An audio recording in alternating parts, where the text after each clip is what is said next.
हाँ जी बच्चों, liquidators final statement of account को आगे बढ़ाते हैं। एक कंपनीज एक्ट में प्रोविज़न है कि अगर आर्टिकल ऑफ एसोसिएशन प्रोवाइड करता है कि प्रेफरेंस डिविडेंड का भुगतान इक्विटी शेयर होल्डर्स के भुगतान करने से पहले करना है, तो आप लिक्विडेशन के टाइम पर प्रेफरेंस शेयर होल्डर्स की कैपिटल का पेमेंट करने के बाद और इक्विटी शेयर कैपिटल का पेमेंट करने से पहले प्रेफरेंस डिविडेंड का भुगतान करेंगे। सुन लीजिए एक बार ध्यान से, अगर क्वेश्चन में कुछ ना कहा गया हो तो प्रेफरेंस डिविडेंड का पेमेंट हमेशा इक्विटी शेयर होल्डर्स के पेमेंट के बाद होगा। प्रेफरेंस डिविडेंड का, मैं कैपिटल की बात नहीं कर रहा हूं। कैपिटल का पेमेंट तो हमेशा इक्विटी से पहले होता है, लेकिन अगर कोई प्रेफरेंस डिविडेंड एरियर्स में है तो उस एरियर का payment, if no information is given, it is always paid after the payment of equity share holders. But when article of association of any company provides that the preference dividend have a priority to receive first before the payment to equity shareholders, in that situation पहले preference share capital का भुगतान करेंगे, फिर arrears of preference dividend का, और उसके बाद equity share holders का भुगतान करेंगे। इलस्ट्रेशन नंबर 8 इसी पर बेस्ड है। जल्दी से करते हैं, उसके बाद फिर आगे बढ़ेंगे। आपको question number 8, not illustration. The position of keyless limited on its liquidation is as under. आपको के लिमिटेड की, जे लिमिटेड, जे के लिमिटेड की ये पोजीशन दी गई है। 6,000 10% preference shares of ₹100 each, ₹50 paid up. Preference shares 6,000 हैं, 100 रुपए का है, लेकिन 50 रुपए पेड अप हैं। 2,000 equity shares of ₹75 each, ₹50 paid up. Unsecured creditors 99,000, liquidation expenses ₹1,000। Preference dividend are in arrears for 1 year. एक बात और ध्यान रखिए, डिविडेंड हमेशा पेड अप कैपिटल पर दिया जाता है। अब यहाँ 1 ईयर का कह दिया गया, तो कहीं आप 100 रुपए पर निकालने मत बैठ जाना। 6,000 इंटू 50 करने के बाद निकालना 10%। Prepares liquidator's final statement of account in each of the following alternative cases if the assets are realised for ₹4,30,000। 4,30,000 रुपए से असेट रियलाइज हुई, and the articles of association provide for payment of preference dividend arrears in priority to the return of equity capital. Equity capital के return से पहले उसको priority मिली हुई है कि प्रेफरेंस डिविडेंड का भुगतान किया जाएगा। चलिए बनाते हैं liquidators final statement of account. Final statement of account छोटा सा बना लीजिए, 4-5 लाइनों का। डेबिट साइड में लेफ्ट हैंड साइड में लिखिए असेट्स रियलाइज्ड। यहाँ टू और बाई का प्रयोग नहीं करना चाहिए क्योंकि ये एक परफॉर्मा है। 4,30,000 वैसे तो रिसिप्ट साइड है, पेमेंट साइड है, आप कर सकते हैं, लेकिन परफॉर्मा बेस्ड है, इसलिए नहीं करना चाहिए। अब सबसे पहले आप पेमेंट करेंगे लिक्विडेशन एक्सपेंसेस। वैसे लीगल चार्जेस का पेमेंट सबसे पहले करते हैं, लेकिन क्योंकि लीगल चार्जेस इस क्वेश्चन में दिए नहीं गए हैं, तो liquidation expenses number 1। Liquidators remuneration है नहीं, छोड़ दीजिए। अनसिक्योर्ड क्रेडिटर्स 99,000 नंबर 2 पर पेमेंट कर दिया, यानी आपके पास अब 3,30,000 रुपया रह गया। 430 था, जिसमें से 1 लाख का आप पेमेंट कर चुके हो, 99 और 1,000 का। अब आपके पास 3,30,000 रह गया। अब किसका पेमेंट करेंगे आप? प्रेफरेंस शेयर होल्डर्स का। डिविडेंड कहां से आ जाएगा? अभी इक्विटी शेयर होल्डर्स से पहले करना है उसे। प्रेफरेंस शेयर होल्डर्स 3 लाख रुपए, 6,000 इंटू 50। और उसके बाद प्रेफरेंस डिविडेंड 1 साल का था, यानी 30,000 रुपये। बस अब हमारे पास कुछ बचा ही नहीं, यानी हम इक्विटी शेयर होल्डर्स का पेमेंट नहीं कर सकते। ये हो गया 4,30,000 रुपये। अब इसका दूसरा पार्ट करते हैं, बी पार्ट। कहता है if the assets are realised for ₹5,10,000 and the article of association provide for payment of preference dividend arrears in priority to return of equity capital। यहां पर भी इसको दिया गया है प्रायोरिटी पेमेंट होने की। चलिए जल्दी से बना लीजिए liquidator final statement of account, और यहां लिखिए असेट्स रियलाइज्ड 5,10,000, इधर लिखिए लिक्विडेशन एक्सपेंसेस 1,000 रुपीज। इसके बाद अनसिक्योर्ड क्रेडिटर्स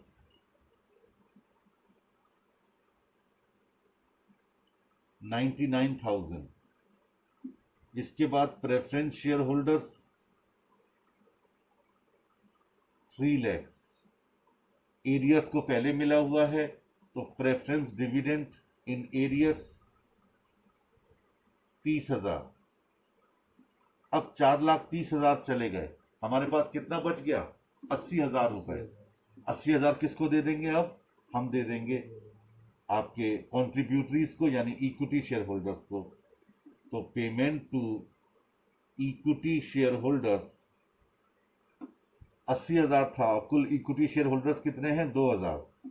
तो on 2,000 shares at the rate of 40 rupees each 80,000 दे दिया। लीजिए ये बनकर तैयार हो गया। ये एग्जाम में नहीं आने वाला है, खाली बेसिक क्वेश्चन है, आपको करवाया जा रहा है सिर्फ ये बताने के लिए कि प्रेफरेंस डिविडेंड का पेमेंट पहले होगा कब?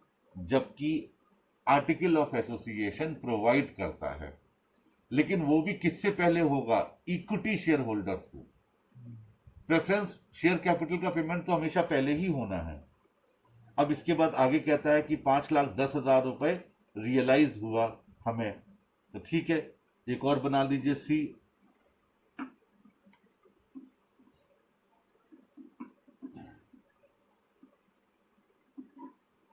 असेट्स रियलाइज्ड 5,10,000,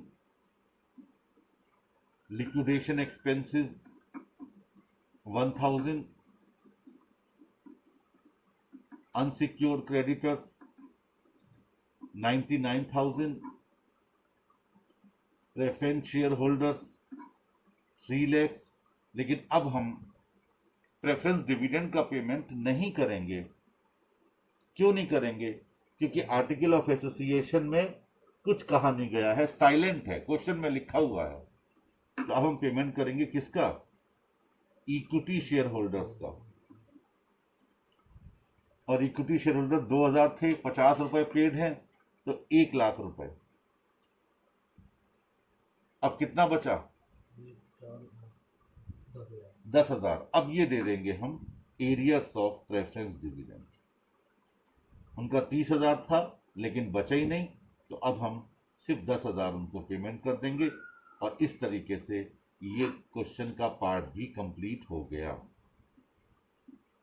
ठीक है, तो इस क्वेश्चन से हमने क्या सीखा कि अगर आर्टिकल ऑफ एसोसिएशन में ये लिखा जाता है कि प्रेफरेंस डिविडेंड का पेमेंट इक्विटी शेयर होल्डर से पहले होगा एरियर्स का, तो आप उसका भुगतान पहले कर देंगे और उसके बाद इक्विटी शेयर होल्डर्स मंगवाएंगे, तो उनको पेमेंट करेंगे। ठीक है, ये एक छोटा सा क्वेश्चन था, लेकिन ये बड़े क्वेश्चन के एक पार्ट के रूप में आएगा। बड़ा क्वेश्चन होगा, उसमें कहीं एक लाइन लिखी होगी कि प्रेफरेंस शेयर होल्डर्स को उनके एरियर्स के लिए प्रेफरेंस मिला हुआ है in comparison to equity share holders, तो उनको भुगतान हम कर देंगे पहले, इक्विटी का बाद में करेंगे। चलिए अब आगे चलते हैं अगले इलस्ट्रेशन की तरफ, और वो है calculation of calls from contributories. एक बात बहुत ध्यान से सुन लीजिए और बहुत आराम से सुनिएगा, टेंशन ना लेकर के। अगर प्रेफरेंस शेयर होल्डर्स का भुगतान नहीं हो पा रहा है तो किससे पैसा मंगवाया जाएगा? इक्विटी शेयर होल्डर से। लेकिन कितना मंगवाया जाएगा? जितने वो शेयर्स पार्टली पेड थे।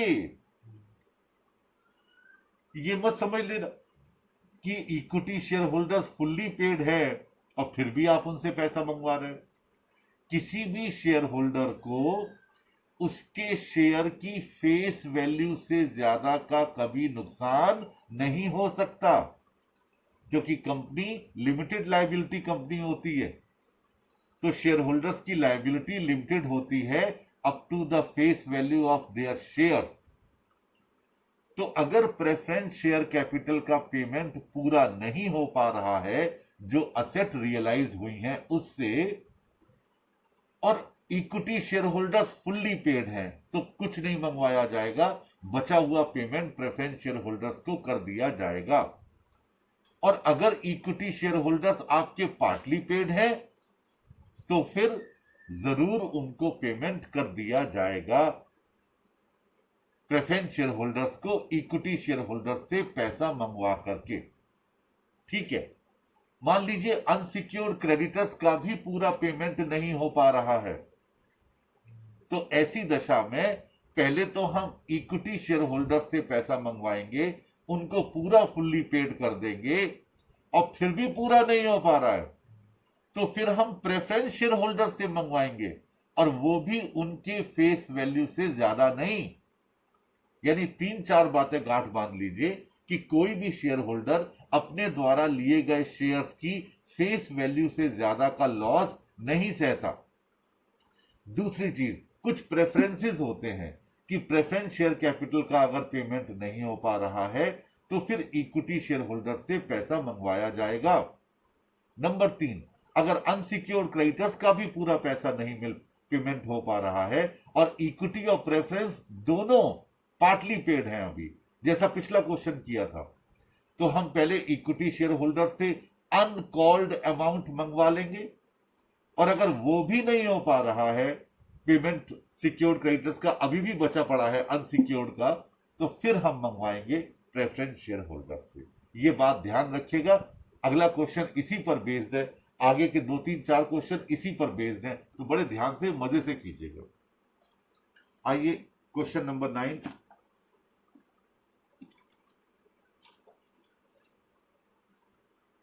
कहता है the position of Luckless Limited on its liquidation is as under. आपके पास 5000 10% प्रेफरेंस शेयर्स हैं, 100 रुपीज ईच है, 60 पेड अप, यानी इनसे 40 रुपए मैक्सिमम एक शेयर पर मंगवाया जा सकता है, लेकिन इक्विटी शेयर होल्डर्स को एग्जॉस्ट करने के बाद। 2000 equity shares of ₹75 each, ₹50 paid up, यानी 25 रुपए पर शेयर इनसे भी मंगवाया जा सकता है। Unsecured creditors 99,000, liquidation expenses 1,000. Liquidator is entitled to a commission of 2% on the amount realized from calls made on contributories. यानी लिक्विडेटर को हम रेम्यूनरेशन देंगे जितनी रकम हमें कॉन्ट्रीब्यूटरी से प्राप्त हो रही है। इसका मतलब क्लियर है कि ये कैलकुलेशन सबसे एंड में होगा। क्या रिक्वायर्ड है? Prepares liquidator final statement of account if the asset realise 3,80,400, 3,50,500 और 41,200। ये 3 सिचुएशन है। चलिए पहली सिचुएशन लेके चलते हैं। बना लीजिए liquidator final statement of account, 4-5 लाइनों का ही बनाना है। सबसे पहले असेट्स रियलाइज्ड कितनी लिखेंगे डेबिट साइड में? 3,80,400। बिल्कुल ठीक है। सबसे पहले पेमेंट किसको करेंगे जरा बताइए? सबसे पहले हम लोग लिक्विडेटर को करेंगे कमीशन। लिक्विडेटर्स कमीशन अभी है नहीं, लिक्विडेटर्स रेम्यूनरेशन लिख दीजिए और छोड़ दीजिए। इसके बाद लिक्विडेशन एक्सपेंसेस कितने हैं? 1,000। ठीक है। इसके बाद अनसिक्योर्ड क्रेडिटर्स, और वो हैं आपके 99,000। 1 लाख रुपया चला गया आपका। अब बचा 2,80,400, ठीक है।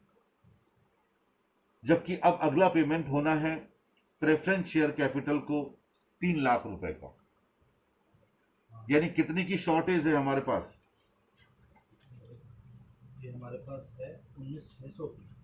19,600 रुपए की शॉर्टेज है। और equity share holders partly paid है। अगर यहां फुल्ली पेड होते तो बनी रहती शॉर्टेज, हम जितना बचा हुआ था वो उसको पेमेंट कर देते। लेकिन क्योंकि यहां पर equity share holders partly paid हैं, तो हम उनसे पैसा मंगवा लेंगे सिर्फ उतना जितना कि हमारी शॉर्टेज पड़ रही है। चलिए 2 लाइनें छोड़कर के नीचे वर्किंग नोट बनाइए। Calculation of shortage of fund.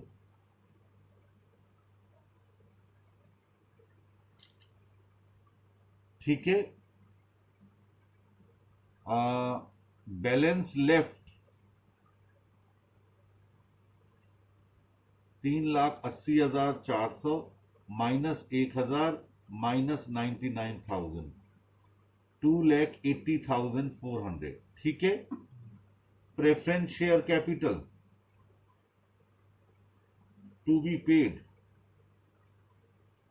कितनी? 3 lakhs। शॉर्टेज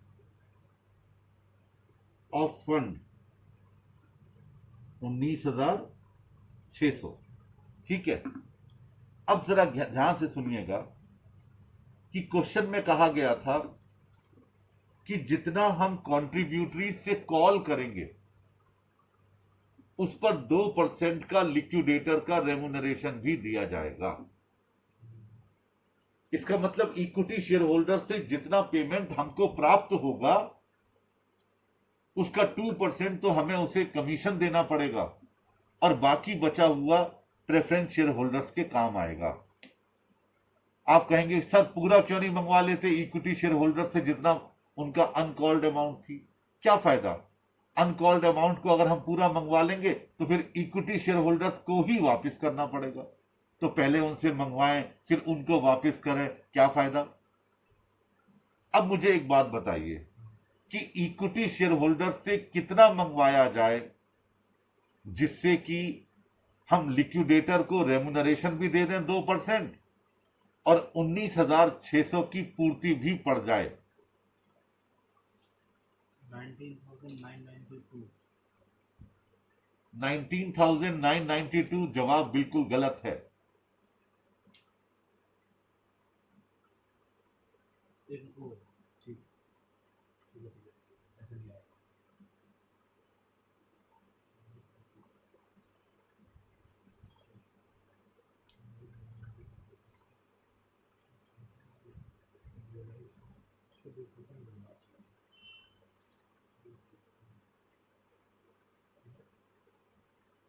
चलिए मैं बताता हूं। अब calls made from equity share holders, देखिए इसका मतलब बड़ा साफ है कि 100 रुपए अगर हम इक्विटी शेयर होल्डर से मंगवाते हैं, एग्जाम्पल सुन लीजिए, तो प्रेफरेंस शेयर होल्डर्स के लिए सिर्फ 98 काम आएंगे।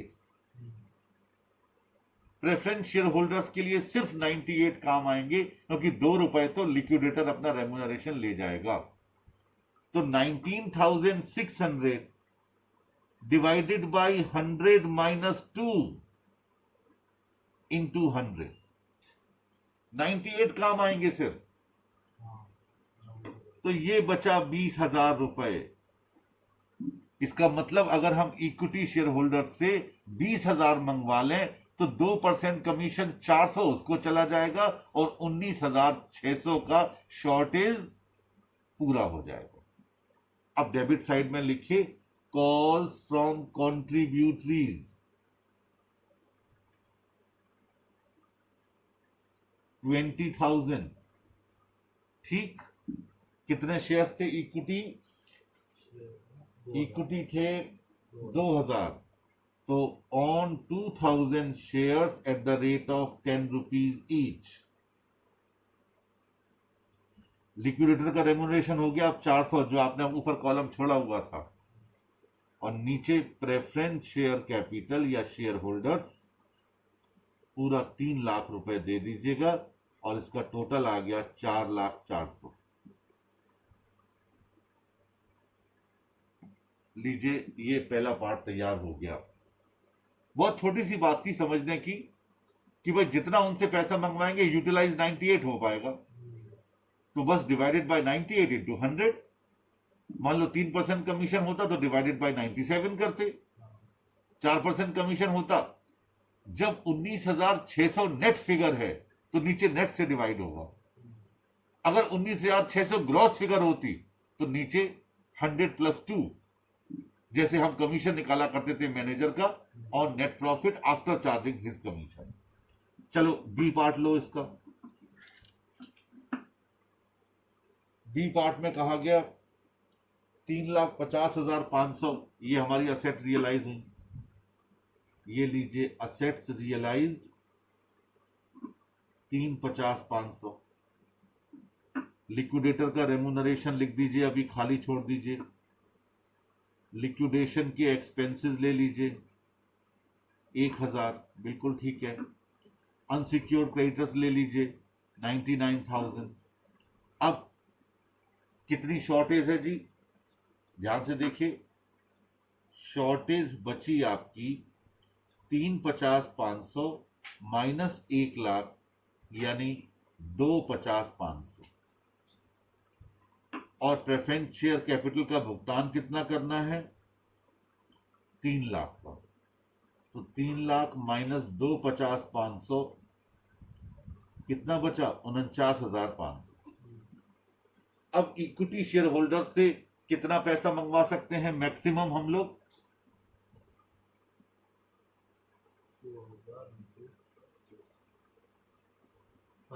50,000 मंगवा सकते हैं।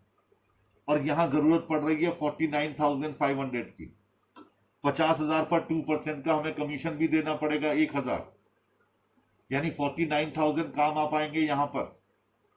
कोई बात नहीं, अब आप उनसे ज्यादा मंगवा ही नहीं सकते, तो आप अपने प्रेफरेंस शेयर होल्डर्स को 3 लाख का पेमेंट ना करके 2,99,500 का पेमेंट करेंगे, क्योंकि 500 रुपए शॉर्ट पड़ गए। इससे ज्यादा हम इक्विटी शेयर होल्डर से नहीं मंगवा सकते। तो लिखिएगा calls from contributories debit side में।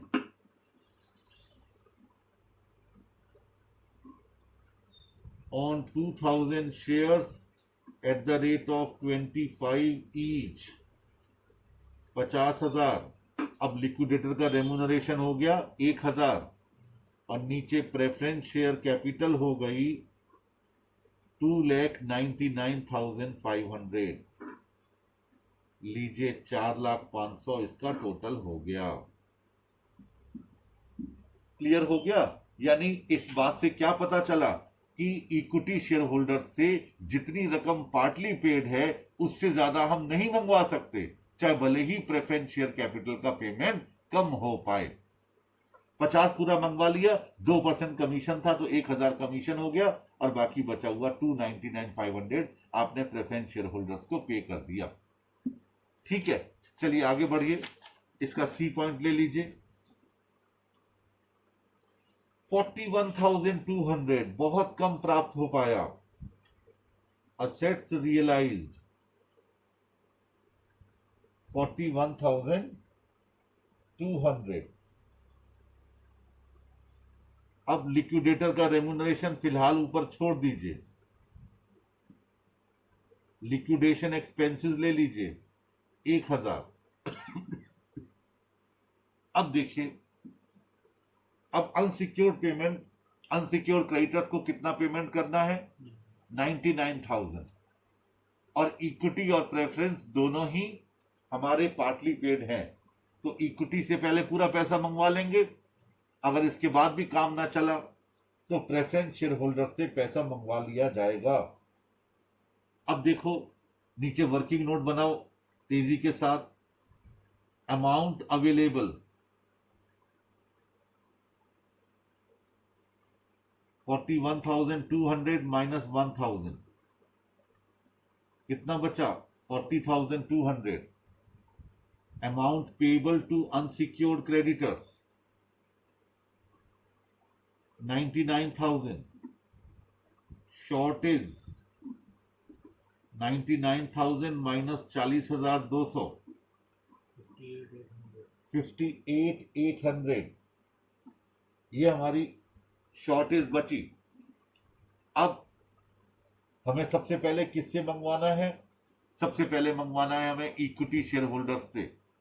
तो कॉल्स फ्रॉम कॉन्ट्रीब्यूटरीज, ये वर्किंग नोट में ही चल रहा है अभी. सबसे पहले from equity share holders on 2,000 shares at the rate of 25 each. कितनी आ गई? 50,000. ठीक, इसमें से लेस कीजिए लिक्विडेटर्स कमीशन 1,000. 50,000 का 2%. कितना काम में आया? 49,000. तो 49,000 लेस कर दीजिए इसमें से. 9,800 अभी भी बचा पड़ा है. ये 9,800 आप किससे मंगवाएंगे? प्रेफरेंस शेयर होल्डर से. लिखिए calls from preference share holders. बताओ कितनी मंगवाएंगे?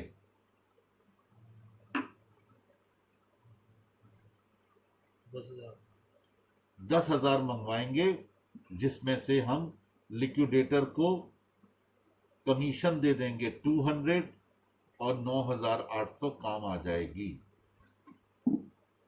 ठीक है. अब डेबिट साइड में लिखिए कॉल्स फ्रॉम कॉन्ट्रीब्यूटरीज.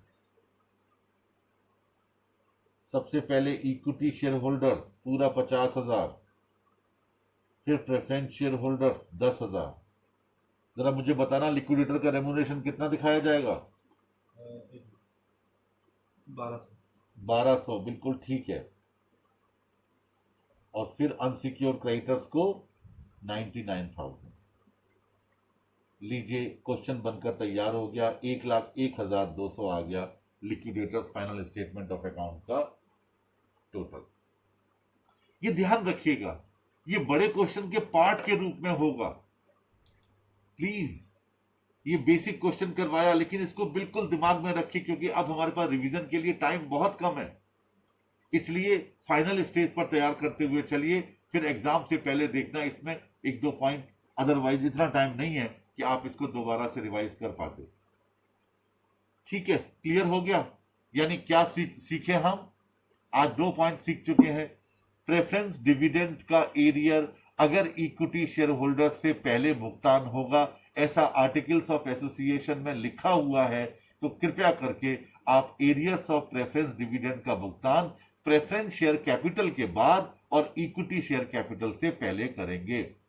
अगर आर्टिकल ऑफ एसोसिएशन साइलेंट है, तो फिर हम प्रेफरेंस डिविडेंड का भुगतान इक्विटी शेयर होल्डर्स के पूरे पेमेंट करने के बाद ही करेंगे. दूसरी चीज क्या सीखी? अगर प्रेफरेंस शेयर कैपिटल पेमेंट नहीं कर पा रहे हैं, पेमेंट उनको नहीं हो पा रहा है, और equity share holders fully paid हैं, तो कोई टेंशन नहीं, जितना बचा है उतना प्रेफरेंस शेयर होल्डर्स को पेमेंट कर दिया जाएगा. लेकिन अगर equity share holders partly paid हैं, तो उनसे पैसा मंगवा करके जितने वो पार्टली पेड हैं, हम अल्टीमेटली प्रेफरेंस शेयर होल्डर्स का पूरा भुगतान करेंगे. लेकिन अगर अनसिक्योर्ड क्रेडिटर्स का भी भुगतान नहीं हो पा रहा है, तो पहले हम इक्विटी शेयर होल्डर से पैसा मंगवाएंगे up to the maximum extent, और फिर हम बचा हुआ पैसा प्रेफरेंस शेयर होल्डर से मंगवाएंगे, ताकि अनसिक्योर्ड क्रेडिटर्स का पूरा भुगतान हो सके. और अगर इसी पैसे पर लिक्विडेटर को रेम्यूनरेशन भी देना है, तो जितना पैसा आएगा वो 100 रुपए के बराबर है, लेकिन वो खर्च कितना हो पाएगा, हमारे इस्तेमाल में कितना आ पाएगा कमीशन घटाने के बाद, तो हम उसे 98 से 97 से 96 जो भी क्वेश्चन में लिक्विडेटर का रेम्यूनरेशन की परसेंटेज दी जाए उससे डिवाइड करके फिर पता करेंगे कि कुल कितनी रकम हमें प्राप्त करनी चाहिए, कितनी हमारे काम आएगी और कितना लिक्विडेटर अपना कमीशन ले जाएगा. ठीक है, चलते हैं अगले पॉइंट की तरफ। अब सिर्फ 2 पॉइंट्स रह गए हैं इस चैप्टर के, एक अभी करवाने जा रहा हूं और एक रह जाएगा बी लिस्ट कॉन्ट्रीब्यूटरी, वो अगले लेक्चर में करवा दूंगा, जिससे ये चैप्टर समाप्त होगा। बड़ा इजी चैप्टर है, बहुत आराम से एग्जाम में कर लीजिएगा। अब देखिए, अभी तक हमारे पास जितने भी क्वेश्चन आए, उन सारे क्वेश्चंस में एक ही क्लास थी इक्विटी शेयर होल्डर की, एक ही क्लास थी। लेकिन मान लीजिए किसी क्वेश्चन में किसी कंपनी में इक्विटी शेयर होल्डर की एक से ज्यादा क्लासेस हो, कोई 100 रुपए का शेयर हो, कोई 80 रुपए का शेयर हो, कोई 50 वाला शेयर हो, मैं बात फेस वैल्यू की कर रहा हूं, कोई फुल्ली पेड हो, कोई पार्टली पेड हो, किसी ने 80 रुपए का शेयर है 70 रुपए दे रखे हैं, 50 रुपए का शेयर है 30 रुपए दे रखे हैं, तो ऐसी कंडीशन में उनसे पैसा कितना मंगवाया जाए, ये अपने आप में एक परेशानी की बात है। बस एक लाइन में आपको बता रहा हूं उस परेशानी को दूर करने के लिए, कि सभी प्रकार के इक्विटी शेयर होल्डर्स को परसेंटेज में बराबर का नुकसान होना चाहिए। परसेंटेज में आपको परसेंटेज ऑफ डेफिशिएंसी निकालनी है। मान लो परसेंटेज ऑफ डेफिशिएंसी 75% निकल आई, इसका मतलब हर प्रकार के इक्विटी शेयर होल्डर को 75% के बराबर का नुकसान होना चाहिए।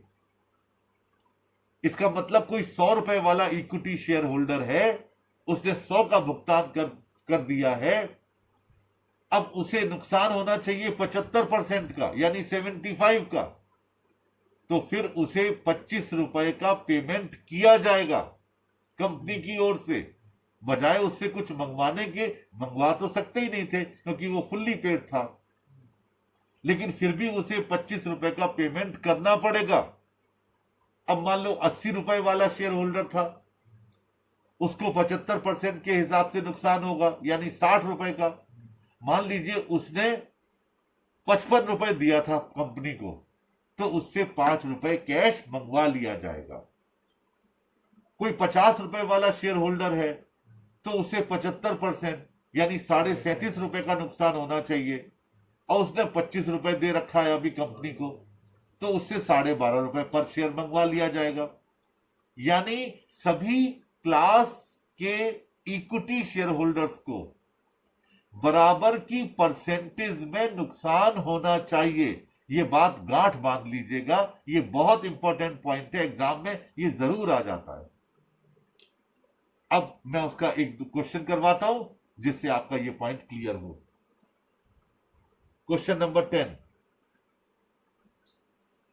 बहुत ध्यान से करिएगा, बहुत शानदार क्वेश्चंस होते हैं और कुछ मुश्किल नहीं है, बस खाली दिमाग लगाना पड़ता, थोड़ा सा, ज्यादा भी नहीं। देखिए 6000 प्रेफरेंस शेयर्स हैं, एक आउटलाइन सी बना लेते हैं। प्रेफरेंस शेयर्स 50 रुपए इनसे मिला है 3 लाख के, जबकि थे वे 100 रुपए वाले।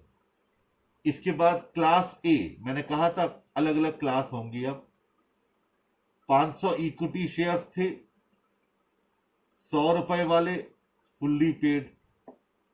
क्लास बी 2000 इक्विटी शेयर्स थे, 75 वाले 50 पेड। ये खाली आउटलाइन नोट कर रहा हूं जिससे बार बार बुक ना देखनी पड़े। क्लास सी 1000 इक्विटी शेयर थे, 50 वाले और 25 पेड। अनसिक्योर क्रेडिटर्स हैं आपके 99,000 रुपीज के, और लिक्विडेटर का रेम्यूनरेशन है 1000 का, सीधा सीधा दे दिया गया। कहता है prepare liquidator final statement of account in each of the following alternative cases. यहां ए से लेकर के एफ तक के केसेस दिए गए हैं, मैं सारे करवाऊंगा। चलिए ए केस बना लीजिए, छोटा सा लिक्विडेटर स्टेटमेंट ऑफ अकाउंट। कहता है if the assets were realised only 10,000, 10,000 लीजिए, असेट्स रियलाइज्ड 10,000 रुपीज, ठीक है। अब प्रथम बैठा हुआ है सामने, बताइए सबसे पहले किसको पेमेंट करेंगे?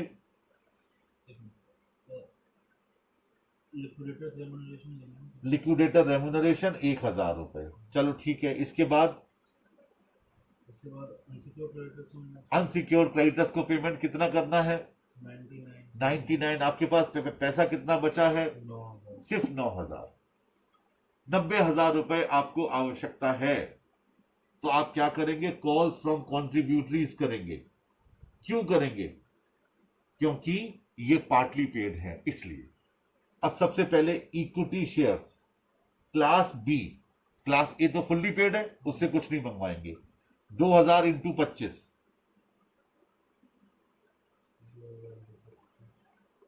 50,000। अभी भी 40,000 रुपए की शॉर्टेज है। अब क्लास सी से मंगवाएंगे, कितना? 1,000 इंटू 25, कितना आ गया? 25,000। अब कितना बचा पड़ा है? अभी 15,000। 15,000 और बचा पड़ा है।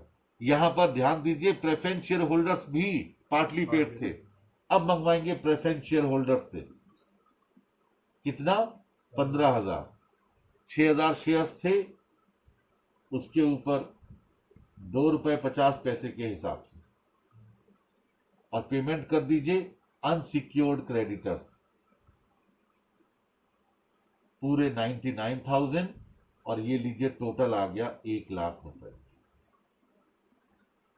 यानी इस पार्ट से हमें क्या शिक्षा मिली कि अगर अनसिक्योर्ड क्रेडिटर्स का पेमेंट रह जाएगा तो सबसे पहले इक्विटी शेयर होल्डर से पूरा पूरा पैसा मंगवा लेंगे, जितने वो पार्टली पेड होंगे, और फिर भी अगर कुछ रह गया है तो उसे हम कहां से मंगवाएंगे? प्रेफरेंस शेयर होल्डर से मंगवा लेंगे। Point clear? अभी वही कंसेप्ट चला आ रहा है जो आपको पहले बताया गया था। अब आइए बी पॉइंट, कितनी एसेट रियलाइज हो रही है साहब? 3,10,000। चलिए ठीक है, ये लिखा आपने, असेट्स रियलाइज्ड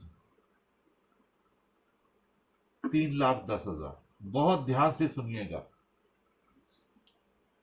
ठीक है।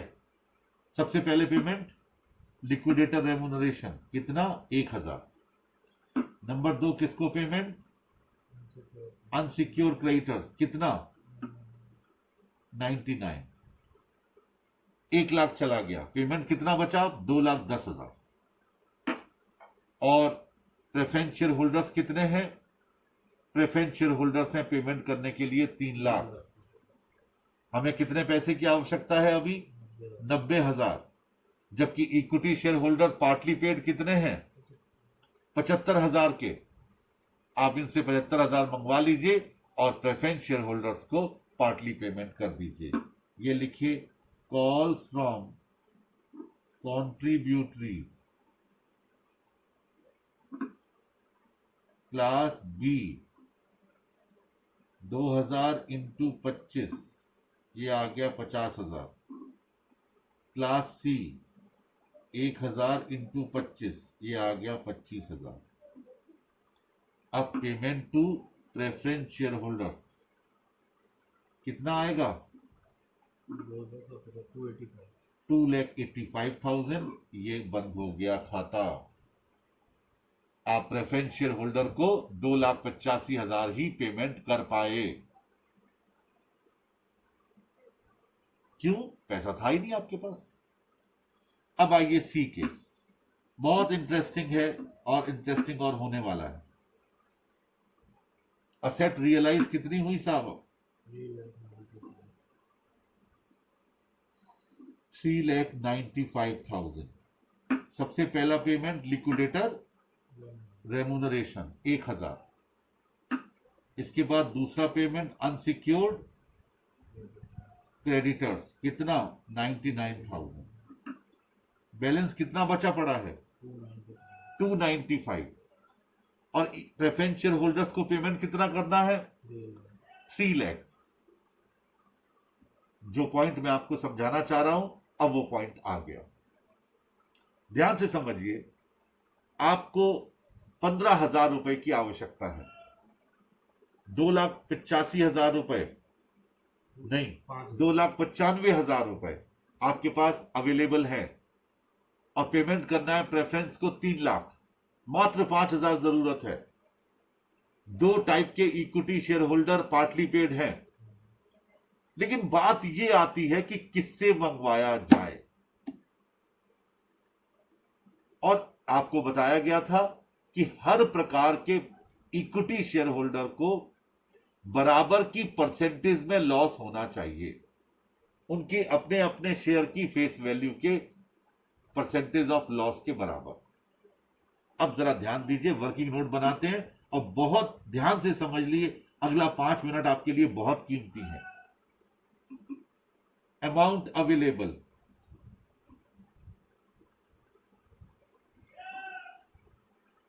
$3,95,000 माइनस 1,00,000,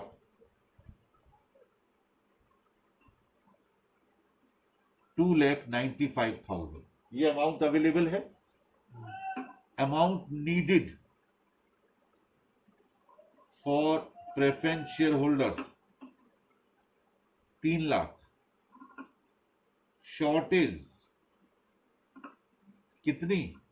5,000, 3,00,000 में से 2,95,000 घटा दिए। अब जरा गौर कीजिए कैसे निकाली जाएगी परसेंटेज ऑफ लॉस। अगर इन दोनों क्लासेस बी और सी, ए तो पूरा दे चुका है, सिर्फ पूरी रकम यदि मंगवा ली जाती तो कितना रकम इनसे प्राप्त हो जाती? हमको 75,000 प्राप्त हो जाते। ठीक है, जब 75,000 प्राप्त हो जाते तो ये तीनों प्रकार के क्लासेस फुल्ली पेड हो जाते। ठीक, अब यहां लिखिए, if amount demanded from equity share holders to make them fully paid, then कितना मिलता? 75,000। तो अमाउंट कितनी अवेलेबल हो जाती है हमारे पास? उस वक्त अमाउंट अवेलेबल कितनी हो जाती? प्रथम हमारे पास 3,70,000। नहीं, आज की डेट में उन दोनों को पेमेंट करने के बाद। अच्छा, उन दोनों को पेमेंट करने के बाद हाँ, 75,000, एक 70,000। फिर सोचो, दिमाग लगाओ, अमाउंट कितनी अवेलेबल होती? मैं पूछ क्या रहा हूं। अगर 75,000 उनसे और मंगवा लिया जाता इन दोनों क्लासेस से, पहले से अमाउंट अवेलेबल हमारे पास 2,95,000 थी। दोनों का पेमेंट करने के बाद इवन प्रेफरेंस शेयर होल्डर्स का कैश हमारे पास कितना बचता? इतना बता दीजिए।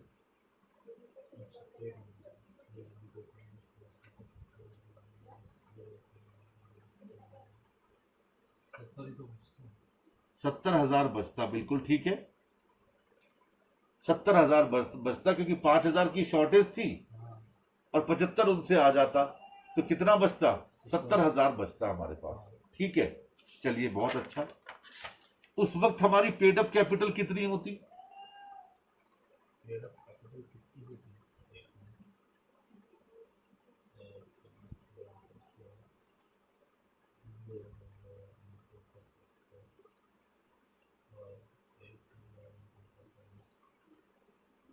₹2.5 लाख की तो इक्विटी शेयर होती है।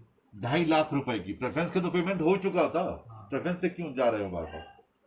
2,50,000 रुपए की हमारी पेड अप कैपिटल हो जाती अगर तीनों से पूरी रकम प्राप्त हो चुकी होती। आप मेरा पॉइंट ऑफ व्यू समझ रहे हैं ना? तो डेफिशिएंसी कितनी आती?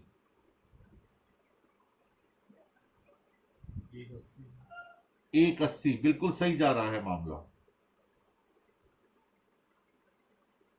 1,80,000। अगर मैं आपसे कहूं परसेंटेज ऑफ डेफिशिएंसी निकालिए, कैसे निकालोगे? 180 डिवाइड बाय 2,50,000। बिल्कुल ठीक है, 1,80,000 डिवाइडेड बाई 2,50,000 इंटू 100, 72%। यानी तीनों प्रकार के शेयर होल्डर्स को कितना एक्चुअल में हमारा परसेंटेज ऑफ डेफिशिएंसी यानी लॉस होना चाहिए, 72% लॉस होना चाहिए। ठीक है, आप ऐसे भी कर सकते थे कि अभी तक इक्विटी शेयर होल्डर से कितनी रकम आ चुकी है, जरा बताना मुझे, अभी तक कितनी आ चुकी है? ये सब मंगाने से पहले हाँ,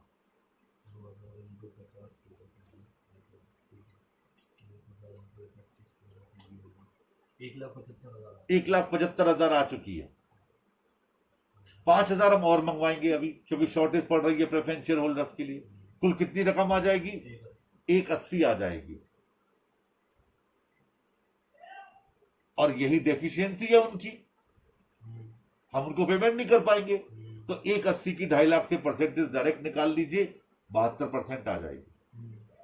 यानी आपको ये मानने की जरूरत ही नहीं है कि उनसे अगर हम मंगवाते तो कुल कितना पैसा प्राप्त होता, पता चला 75,000 प्राप्त होता, 5,000 चला जाता प्रेफरेंस शेयर कैपिटल के लिए, 70 बचता, तो उनकी डेफिशिएंसी कितनी होती? 2.5 में से 70 गए, 1,80,000। आप चाहो ऐसे निकाल लो और चाहे डायरेक्ट निकाल लो कि 1,75 उनसे आया हुआ है, 5,000 और मंगवाएंगे तो 1,80 उनसे आ जाएगा, जो हम उनको पेमेंट नहीं कर पाएंगे, तो यही डेफिशिएंसी है। ठीक है, तो ये आ गई 72%। अब एक टेबल बनाइए जिसमें ए बी सी तीनों प्रकार के 3 शेयर्स लिख दीजिए, A B C, right hand पर, लेफ्ट पर पर्टिकुलर्स और राइट हैंड पर ए बी सी, 3 क्लासेस हैं शेयर्स की। ठीक है, अब चलिए सबसे पहले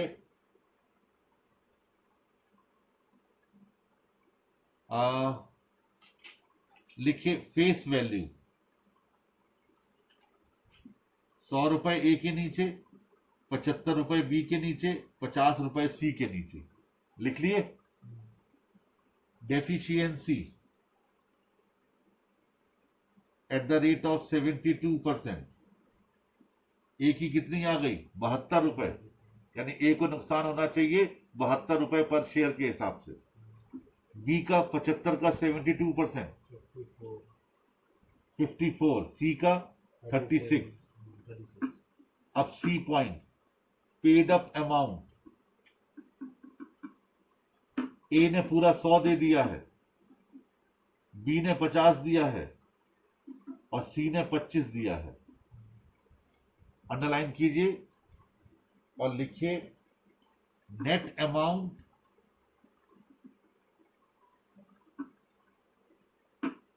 रिटर्नेबल,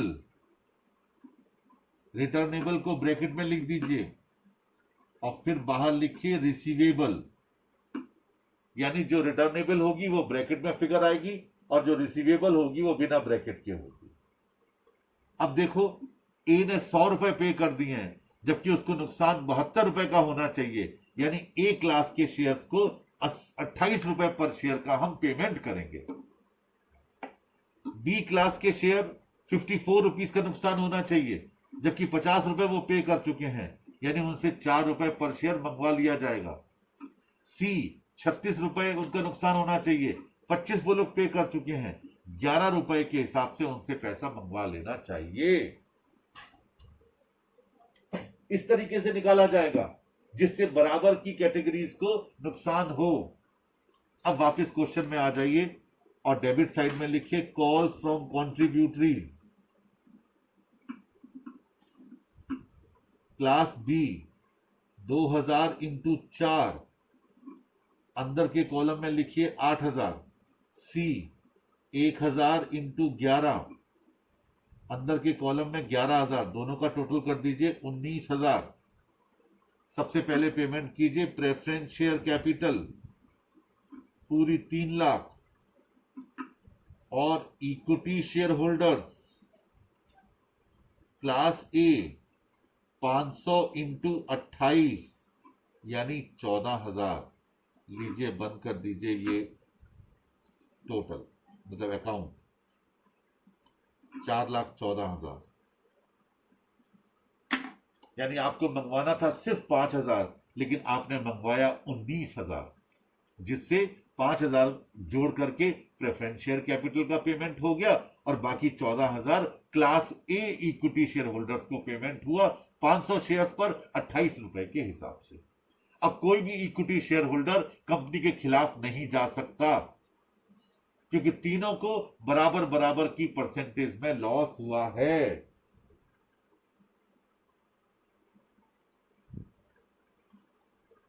क्लियर है? पक्का? कहीं कोई डाउट हो तो पूछ लीजिए। अब इसी क्वेश्चन के कौन से पॉइंट, ये तो सी तक करवा दिया मैंने, डी ई एफ आपको करने हैं ताकि ये पता चले कि आपने अब तक कितना सीखा। इसके बाद आप आगे क्वेश्चन बढ़ा देंगे। इसमें 2 पॉइंट और रह गए हैं, एक रिसीवर्स का पॉइंट और एक बी लिस्ट कॉन्ट्रीब्यूटरी, और उसके बाद ये चैप्टर समाप्त होगा। अगले लेक्चर में मैं दोनों पॉइंट्स करवा दूंगा, बहुत छोटे छोटे से हैं, बहुत छोटे छोटे से हैं, और उसके बाद फिर हम आगे बढ़ जाएंगे। तो एएस करवाऊंगा, इसके बाद AS 30, AS 26, AS 29 और AS 45, ये फटाफट करवा करके फिर मैं लूंगा consolidation of accounts. That's all.